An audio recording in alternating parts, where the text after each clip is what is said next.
నాయకులు ఉన్నారు అడుగుదాం. మాధవరెడ్డి గారు మనతోటి. మాధవరెడ్డి గారు గుడ్ మార్నింగ్ అండి. గుడ్ మార్నింగ్ అన్న. ఏం సార్ మొత్తానికి తెలంగాణ రాష్ట్రంలో 3000 కిలోమీటర్ల పైగా పాదయాత్ర చేసిన వైఎస్ఆర్టీపీ అధినేత్రి షర్మిల గారు ఈరోజు తెలంగాణను వదిలేసి ఆంధ్రప్రదేశ్ వెళ్ళిపోతా ఉన్నారు. ఆంధ్రప్రదేశ్ వెళ్ళి అక్కడ కాంగ్రెస్ పార్టీలో నుంచి పగ్గాలు చేపట్టి పీసీసీ అవ్వచ్చు, లేకపోతే ఇంకేదైనా పదవి తీసుకోవచ్చు, రాజశేఖర రెడ్డి గారి లెగసీని ఉపయోగించి కాంగ్రెస్ పార్టీని మళ్ళీ జీవం పోయాలనే ఉద్దేశంతో ఢిల్లీ కాంగ్రెస్ పెద్దలు ఆవిడని పంపిస్తా ఉన్న పరిస్థితి అయితే కనపడతా ఉంది. బహుశా ఈ రోజు రేపు వైఎస్ఆర్టీపీ కాంగ్రెస్లో విలీనం అనుకుంటా. అయితే తెలంగాణలోనే ఉంటాను, ఇక్కడే ఉంటాను, ఇక్కడ రాజ్యం తీసుకొస్తాను, ఆడపిల్ల అంటే ఆడపిల్లే కానీ ఏడపిల్ల కాదు అని ఇవన్నీ చెప్పి తెలంగాణ ప్రజలకి మనసులో ఒక ఆశలు రేకెత్తించి మళ్ళీ రాజశేఖర రెడ్డి గారి పరిపాలన తీసుకొస్తామని చెప్పిన షర్మిల గారు ఇక్కడి నుంచి వెళ్ళిపోతా ఉన్నారు. వెళ్ళిపోయారు, ఆల్రెడీ వెళ్ళిపోయినట్టే. సో ఎలా భావిస్తూ ఉన్నారు మాధవరెడ్డి గారు, మీరు జనసేన తెలంగాణ నాయకులుగా? అంటే ఇక్కడ ఒకటి ఏంటన్నా మనం అబ్జర్వ్ చేయాల్సింది, ఈ వైఎస్ఆర్ కుటుంబము, ఈ వైఎస్ఆర్ ఫ్యామిలీ ఒక ప్యాకేజ్ ఫ్యామిలీ. ముందుగా మనం గమనించాలి, ఇదంతా ప్యాకేజ్ ఫ్యామిలీ. ఎందుకంటే వాళ్ళ సొంత అవసరాల కోసం, వాళ్ళ వ్యక్తిగత అవసరాల కోసం, వాళ్ళ ఆస్తులు కాపాడుకోవడానికి ఇలాంటి చేస్తున్న పనులన్నా. ఆ రోజు ఏమంది, నేను తెలంగాణ కోడల్ని, తెలంగాణ బిడ్డను, తెలంగాణలో ఉంటా, నేను తెలంగాణ ప్రజలకు ఇబ్బంది జరుగుతుంది, నా అవసరం ఉంది, నేను పార్టీ పెడతాను, రాజ్యం తీసుకొస్తా అంది. ఈ రాజ్యం తీసుకురావడం ఏమో కానీ లాస్ట్కి నాయకుల ఎలక్షన్ల ముందు నాయకులను ఏడిపించింది. మేము లక్షలు ఖర్చు పెట్టుకున్నాము, మేము పార్టీలో ప్రజల్లోకి వెళ్ళాము, ప్రజల్లో ఉన్నాము, ఈరోజు మమ్మల్ని రోడ్డు మీద వేసామని సొంత పార్టీ నాయకులు రోడ్డు మీదకి వచ్చిన పరిస్థితి ఉంది. సరే, ఎలక్షన్లలో పోటీ చేయాలంటే మీరు అన్నట్టు, విశ్లేషకు మన బ్రదర్స్ అన్నట్టు కొంచెం రాజకీయంగా ఫండ్ కూడా అవసరము. ఆ ఫండ్ లేదనుకోనో, ఆర్థికంగా ఇబ్బంది ఉండో పోటీ చేయలేదు అనుకున్నాము. కానీ ప్రజల పక్షాన ఉండి ప్రజల కోసం మళ్ళీ పోరాటం చేస్తే బాగుండేది. కానీ లాస్ట్కు పార్టీని ప్యాకేజీలకు వేరే పార్టీకి అమ్మేసిన పార్టీ ఏ పార్టీ అంటే, ఇందాక బ్రదర్ అంటున్నాడు, ఏమని చెప్పిండు అంటే, వైఎస్ఆర్ చనిపోయినప్పుడు ఓదార్పు యాత్ర చేస్తుంటే కాంగ్రెస్ పార్టీ ఇబ్బంది పెట్టింది అన్నారు. రైట్, ఇబ్బంది పెట్టింది. అదే ఇబ్బంది పెట్టిన అదే తండ్రి, అదే బిడ్డ ఇబ్బంది పెట్టిన పార్టీకి ఎందుకు పోతుంది? దీనికి మీరు ఆన్సర్ చేయాలి. వైఎస్ షర్మిల ఏం చేసింది అంటే, షర్మిల గారికి వాళ్ళకి సంబంధం లేదని ఆల్రెడీ తేల్చేశారు గతంలోనే. కానీ షర్మిల గారు తండ్రి రాజశేఖర రెడ్డి గారే కదా. ఆ రోజు షర్మిల గారు కూడా ఓదార్పు యాత్ర చేసింది. జగన్మోహన్ రెడ్డి గారిని జైల్లో పెట్టినప్పుడు ఓదార్పు యాత్ర చేసింది షర్మిల గారు. రాజకీయాల్లో వాళ్ళ విధి విధానాలు ఉంటాయి. షర్మిల ఏమి చూసిందా? ఎన్ని కోట్లకు అమ్ముడిపోయింది సార్ షర్మిల గారు? ఎన్ని కోట్లకు అమ్ముడిపోయింది మీకు తెలుసా?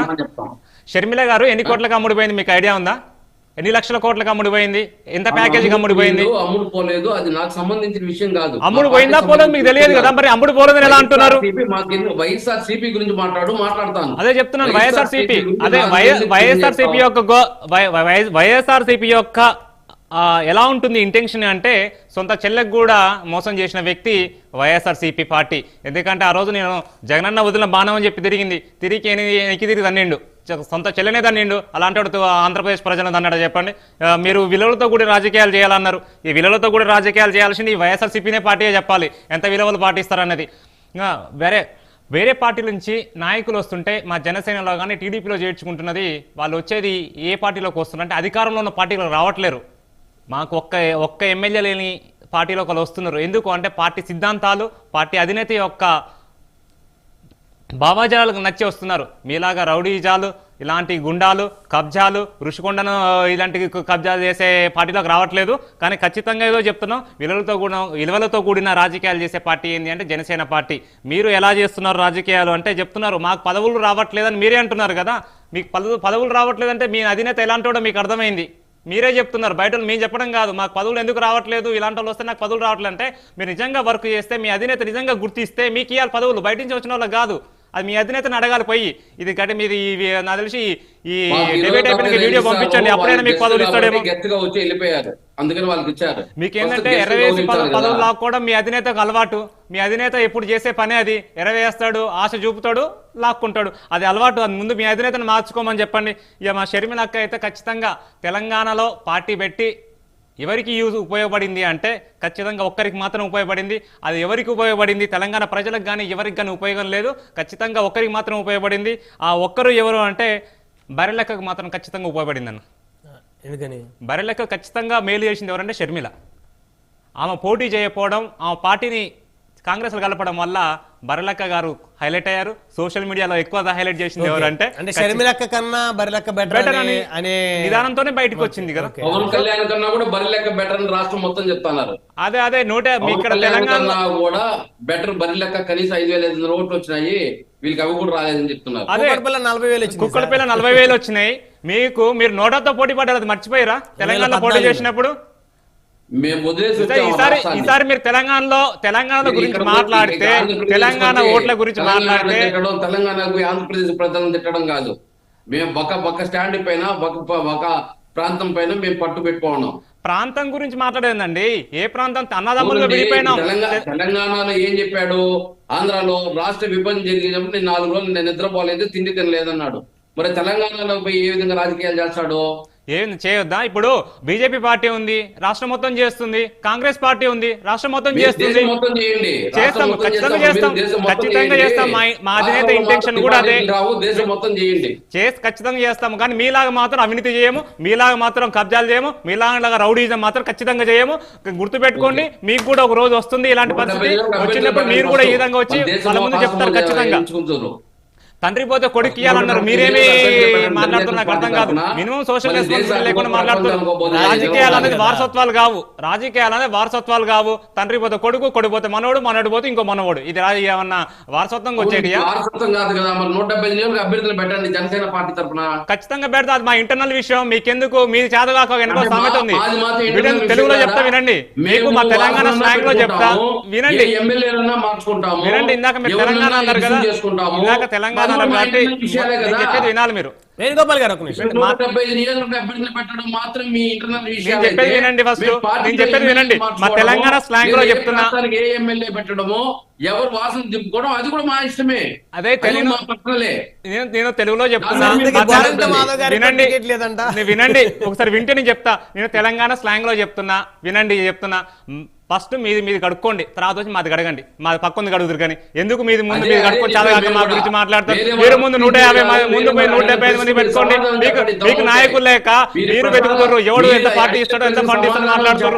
మీరు వచ్చి మా గురించి మాట్లాడతారు. మీరు ముందు చూసుకోండి ఫస్ట్.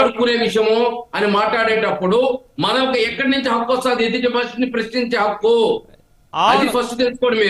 మీరు చెప్పాలి. మీరు నైతిక విలువల గురించి, తండ్రి కొడుకుల గురించి, అధినేత నిర్ణయాల గురించి మీరు మాట్లాడుతున్నారు. మీ అధినేత ఎన్ని కేసులు ఉన్నాయి ఐడియా ఉందా? మీ అధినేత మీద ఎన్ని కేసులు ఉన్నాయి, ఎన్ని లక్షల కోట్లు ఉన్నాయి, ఎన్ని రోజులు జైలు ఉండాలి చెప్పండి ఫస్ట్. దానికి ఎక్స్ప్లెనేషన్ ఇచ్చి మాట్లాడండి. మాట్లాడుతున్నారు. అవన్నీ ప్రజలకు తెలిసి 67 సీట్లు ఇచ్చారు. అవును అవన్నీ ప్రజలకు తెలిసి 150 సీట్లు ఇచ్చారు. ఈసారి ఖచ్చితంగా ఇస్తారు. అందులో 10% కూడా ఇయ్యారు. ఖచ్చితంగా ఈసారి ఇంటికి పంపిస్తారు. మళ్ళీ చెంచలు కూడా జైలు రెడీగా ఉంది. చెర్లపల్లి జైలు రెడీగా ఉన్నాయి. జగన్మోహన్ రెడ్డి గారికి పట్టం కట్టడం జరిగింది. మీకు డిపాజిట్ రాదా? దాన్ని చూసుకోండి ముందు. మీరు డిపాజిట్ రావడం కాదండి, పోటీ చేయలేకపోయారు కదా. మీరు తెలంగాణలో పోటీ చేయలేకపోయారు. అసలు తెలంగాణ జెండా తీసేసి ఆంధ్రప్రదేశ్ లో 2019లో డిపాజిట్ రాదా? రైట్ వేణుగోపాల్ గారు శక్తి సామర్థ్యాలు వేణుగోపాల్ గారు 2018లో 151 సీట్లు వచ్చినాయి. మీరు చెప్పారు గ్రేట్. 2019లో జరిగిన ఎలక్షన్స్ 2019లో వచ్చిన సీట్లు 151 జరిగినాయి కదా తెలంగాణ. వేణుగోపాల్ గారు ఇంతకీ గోరంట్ల మాధవ్ గారికి కూడా సీట్ లేదంట. ఆయన సీట్ ఇవ్వకపోతే తడకాయంటూ చూపిస్తామంటున్నారంటూ ప్రతిపక్షాలు మాట్లాడుతా ఉన్నాయి. ఏంటి నిజమేనా? బ్రహ్మనాయుడు గారు ఇప్పుడు జనసేన నాయకులు చెప్పారు, మేము 175 నియోజకవర్గాల అభ్యర్థులు పెట్టడం అది మా పర్సనల్ మ్యాటర్ అన్నాడు.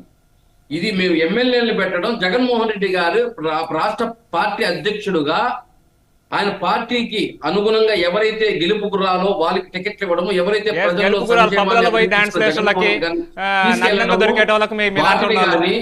అదే విధంగా ఒక నియోజకవర్గంలో ఏ సామాజిక వర్గం ఎక్కువ ఉంటుందో వాళ్ళకి అన్యాయం జరగకుండా వాళ్ళకి న్యాయం జరిగే ప్రయత్నము, ఇవన్నీ జగన్మోహన్ రెడ్డి గారి పార్టీ ఇంటర్నల్ మ్యాటర్. ఒక్క నిమిషం ఆగండి. వేణుగోపాల్ గారు నియోజకవర్గంలో ఏ సామాజిక వర్గం ఎక్కువ ఉంటుందో వారికి అన్యాయం జరగని పాత్ర తీసుకున్నారు. అయితే మరి విజయవాడలో ఎందుకని కాపులకి ఎక్కడ ఒక్క సీట్ ఇవ్వలేదు? కనిపించలేదా?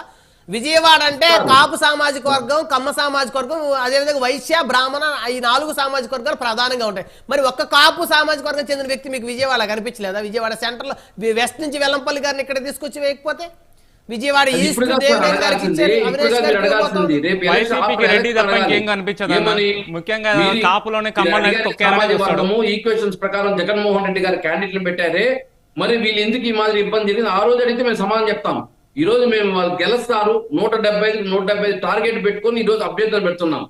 ఆచి తూచి ఎవరైతే వీళ్ళకి ఇక్కడ ఈ ప్రాంతానికి సూట్ అవుతారని చెప్పి దాని Suit అవడం అంటే ప్రకారం ఎట్లా? ఈరోజు మేము పార్టీలో ఎమ్మెల్యే అభ్యర్థుల్ని అంటే, ఎంపీ అభ్యర్థులు పెడుతున్నాం. దందా రేపు చేయడము, మా కబ్జాలు success చేయడము, ని చూసి ఆ ఎంత రోజు పార్టీ మీరు ఫండ్ ఇస్తాడు, ప్రశ్నించండి. ఎన్ని కోట్లు పెట్టుకోగలుగుతాడు. ఈ రోజు మీరు ఆ రోజు చెప్తారు సక్సెస్ అవుతారని, మరి ఇక్కడ ఫెయిల్యూర్ అయినా ఆ రోజు అడిగితే సమాధానం చెప్తాం. ఈ రోజు మా నాయకుడు ప్రతి విషయాన్ని ఎంత సీరియస్నెస్ గా తీసుకుంటున్నాడు. ఫస్ట్ 11 నియోజకవర్గాల అభ్యర్థులను ప్రకటించాడు. ఒకరో ఇద్దరు అనేది ఇబ్బంది పడ్డారు. తర్వాత 27 నియోజకవర్గాల్లో అభ్యర్థులు ప్రకటించారు. ఒకరో ఇద్దరు ఇబ్బంది పడ్డారు. కానీ 27 నియోజకవర్గం సాటిస్ఫై చేసే ప్రయత్నం చేస్తున్నాడా లేదా? ఆ విధంగా కాదు. 170 నాకున్న ఇన్ఫర్మేషన్ ఇప్పుడు నియోజకవర్గాల్లో ఒకరో ప్రకటించిన ఇద్దరు దాంట్లో ఉంటారు. కూడా జంతువులు రెడీగా వ్యతిరేకిస్తారు. ఉన్నారు. వాళ్ళకి సీట్లు దాదాపు రాలేదు. 100 పైగా ప్రకటన చేయాలి. వ్యతిరేకిస్తారు. 50 మంది పోతారు. కానీ 175 నియోజకవర్గాల్లో కరెక్ట్ అయిన అభ్యర్థులను పెట్టి, గెలిచే అభ్యర్థులను పెట్టి, సామాజిక వర్గానికి అనుగుణంగా పెట్టి ఈ రోజు ముందుకు పోతున్నారు జగన్మోహన్ రెడ్డి గారు. మీలాగా నైతిక విలువలు లేకుండా మేము కూడా ఉంటే ఈ రోజు మీ పార్టీ ఖాళీ అయిపోయి మా పార్టీ నిండిపోయేది. మేము నైతిక విలువలు పాటిస్తూ మేము ఒక వ్యక్తిని తీసుకునే ముందు ఆయన బ్యాక్గ్రౌండ్, ఆయన క్రిమినల్ హిస్టరీ, అన్నిటికన్నా ముఖ్యంగా క్రిమినల్ హిస్టరీ చూస్తాము. మీలాగా దిగజారి మీకు ఓటేది ప్రజలు అమ్ముడు పోయినారు అంటారు. తెలంగాణ మా దగ్గర డబ్బులు లేవని మాట్లాడతారు. అంటే ప్రజలు మీకు ఓటేదంత మాత్రం అమ్ముడు పోయినట్టు లెక్క. ఎక్కడ వేరే వాళ్ళ అనలేదు, పార్టీకి అమ్ముడు ఓటేస్తే వాళ్ళ అవినీతి పనులు. అయితే మీరు ఇంకా ఓ భ్రమలో ఉన్నారు, నిద్ర నుంచి లేవలేదట్టుందండి. మీరు ఏం మాట్లాడుతారో మీకు అర్థం మీరు కావట్లేదు. ప్రెస్టేషన్ చెప్పేది. అయిపోతున్నారు.